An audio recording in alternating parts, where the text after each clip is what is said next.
Hey guys, welcome to a compilation video. You're like, Aiden, what TikTok?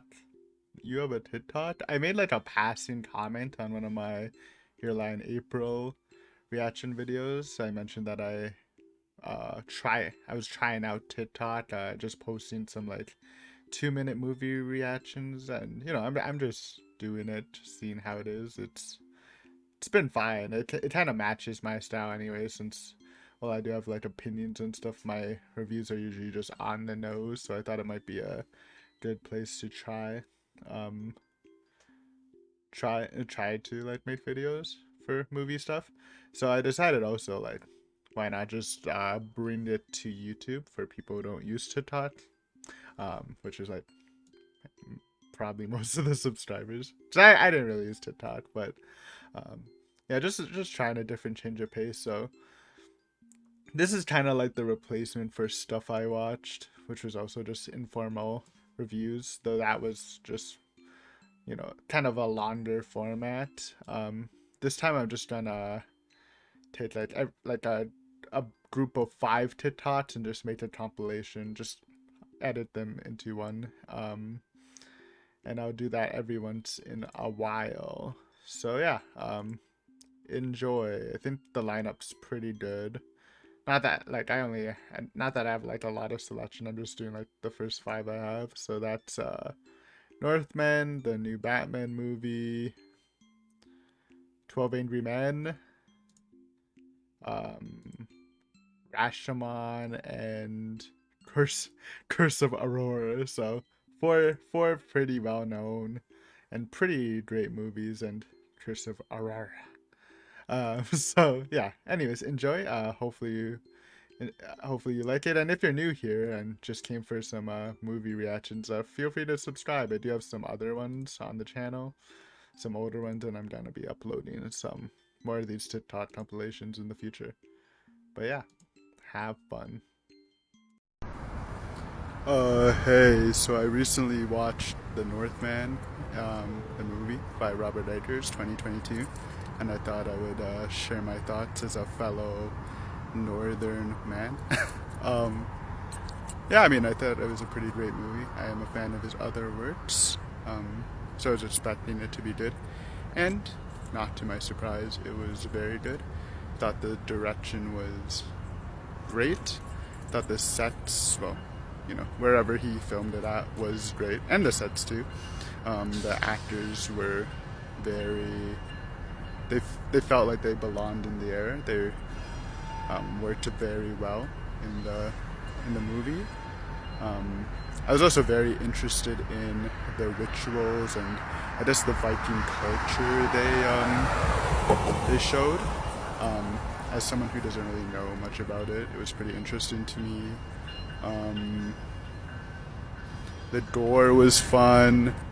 The ending was pretty exciting. If I do have any complaints, it felt a little long for the scope of the story, which felt very familiar, but then I read it's like the originator of that sort of revenge tale, so I guess you can give it a pass. To me, it still felt a little long. Not too bad, though. Also, the fighting felt a little weird. I don't really know how to describe it. A little almost theatrical, like they were doing a live play. I'm sure it's on purpose, the choreography, and I don't even know if it's really a negative. It's just something that I found pretty noticeable. In some scenes it felt pretty natural, but some felt a little weird. But I don't really think that's a negative. But yeah, overall, I had a great time watching it. I will always watch a Robert Eggers movie. I don't think he'll disappoint.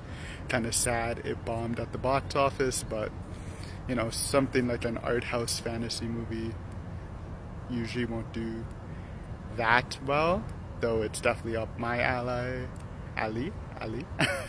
And if I had to rate it, I'd probably give it an 8 out of 10, and I would recommend it to everyone, though then you might not like it since it's a little art housey. And I'll probably watch it again in the future. Yeah. Hey, so I recently watched the masterpiece film 12 Angry Men, 1957 by Sidney Lumet. Um, Sorry, fireworks. I was pretty excited and nervous going into it because a lot of people consider it like one of the best, if not the best movie ever. And I'm happy to say I agree. It is extremely good. First off, I'm always into the law setting, so it's usually more for TV shows, but I was definitely already interested in it. And the unique way of telling the case through the jury instead of actually watching the trial was pretty fun.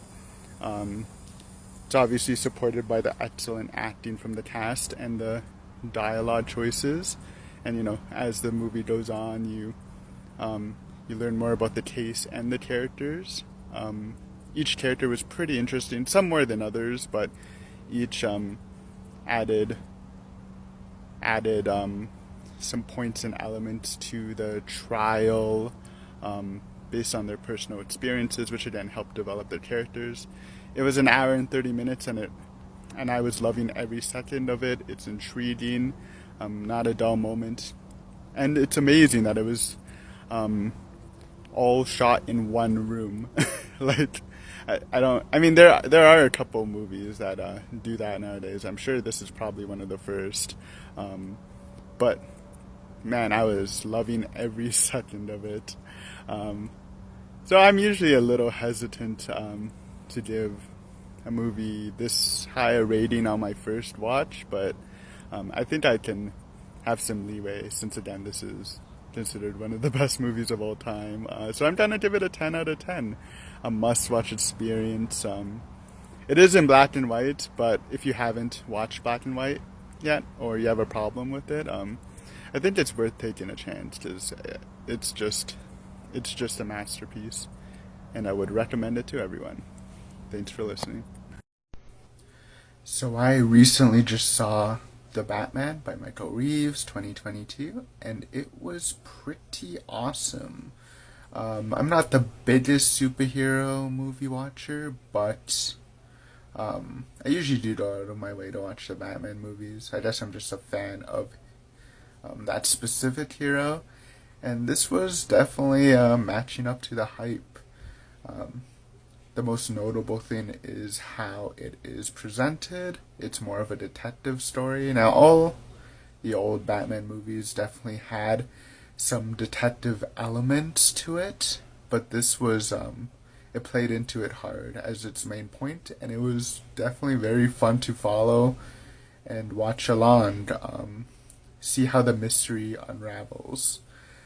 I also loved the Riddler and the Penguin. I thought those were my two favorite characters on screen, very charismatic, and it's just refreshing to see super villains who are just guys, no superpowers, no super technology, just twisted individuals. I enjoyed Robert Pattinson's performance. I know there is some criticism that he's not like the best Bruce Wayne, which I do think it's true, but I think the point of the movie is that it was early in the Batman's career, so it made sense that he's still struggling with his identity. I thought it was shot beautifully. The music was pretty good, little repetitive, but pretty good throughout. The action was very fun. It was kind of weird. It was like realistic, but not really.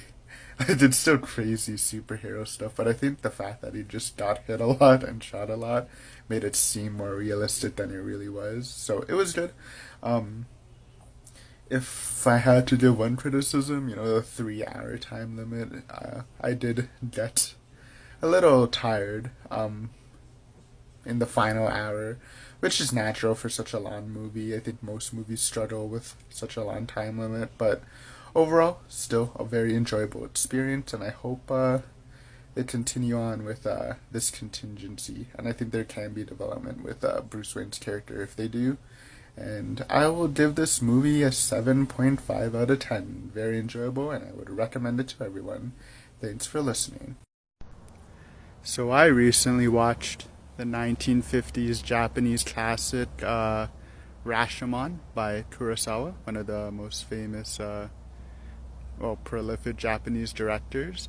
I actually watched it a couple days before The Last Duel, which was my last TikTok, just because I knew that was a perspective style story, so I wanted to check out the original finally, a little overdue, and it's pretty great. It's a little different than I expected because most perspective stories show little bits of truth in each story so you can piece it together or have like a clear understanding when it happens. But in this, they were all just fabrications, so they didn't really help in that aspect. But they still did the other half of perspective stories, where you learn more about the characters by their perspective and how they perceive things and what they lie about, etc., etc. So it was still pretty good. Obviously, the directing was fantastic. I loved how it was filmed. It looked beautiful. The acting was pretty good too. It's pretty dated, so a little melodramatic, but it can't. It felt very fun to watch, especially the bandit, very energetic. All of the perspective stories were fun and had like a different energy. The bandit story was entertaining with with an intense battle. The wife story was a little sad. The husband story was a little creepy, and the truth was kind of hilarious with a very unique final battle. And they all just pieced together for a very fun experience. If I had to judge something, I would say like the in-between each stories were kind of boring with the three people talking, especially the priest guy was kind of annoying. A little too melodramatic how he was describing this as like the worst event he's ever heard, and he's lost all faith in humanity. But I mean, it's an interesting story, but I don't know if it's that drastic. And the messaging's a little dated too. Lots of blame on the woman and stuff like that. But that being said, again, beautifully made, beautifully acted, and still a pretty fun time. So I would rate this classic movie a 7.5 out of 10. Closer to an 8 than a 7, but for now, just in the middle. Thanks for listening. Peace. So I just recently watched Curse of Aurora 2020 by Mehran Turkoli. Sorry if I mispronounced that. Probably butchered it. And it was alright. It is a low-budget found footage horror movie. I'm actually a fan of them, so I probably enjoyed it more than some people did. But it's Canadian. It was filmed in Quebec, which was kind of cool, based on a real case of Aurora, the child who died. I think I've actually heard of it before, so it was pretty interesting in that aspect. Like as a horror movie, I would say it wasn't very scary. Not a lot of even jump scares, and most of the jump scares were pretty bad. I did enjoy, like my probably favorite part of the movies was the background stuff they did. Like there's like very little things that they did, which I'm trying to spot them all, and it was fun looking for them. And they go over some of them, some of which I missed, but there were some they didn't go over. So that was probably my favorite part. I thought the actors were alright. The characters were like all kind of annoying, but they felt realistic enough. And I guess in a found footage movie, you don't need like super, like they just need to be themselves, right? So I thought the performances were fine for what it was. I enjoyed like the storyline kind of. I just researched like it's kind of meta, filmmakers trying to make a movie. But I enjoyed the research into the case, the ghost and stuff. I thought was pretty interesting. The ending was kind of intense, but like not too satisfying. But the whole mystery aspect was pretty decent. I think the beginning part with the YouTuber, how it's like implied that the YouTuber's watching this and found the video in a dark web box, was kind of unnecessary. I've looked it up. It's a real YouTuber, and nothing against him, but it makes it feel like kind of ungenuine in a way.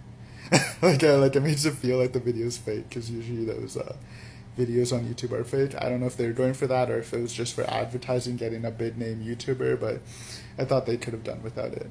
But overall, I give it like a 5.5, which is being kind of generous just because, again, I like found footage movie. I kind of like Canadian stuff. I thought it was kind of interesting, but it's definitely not the greatest. But yeah, 5.5 sits is good for me.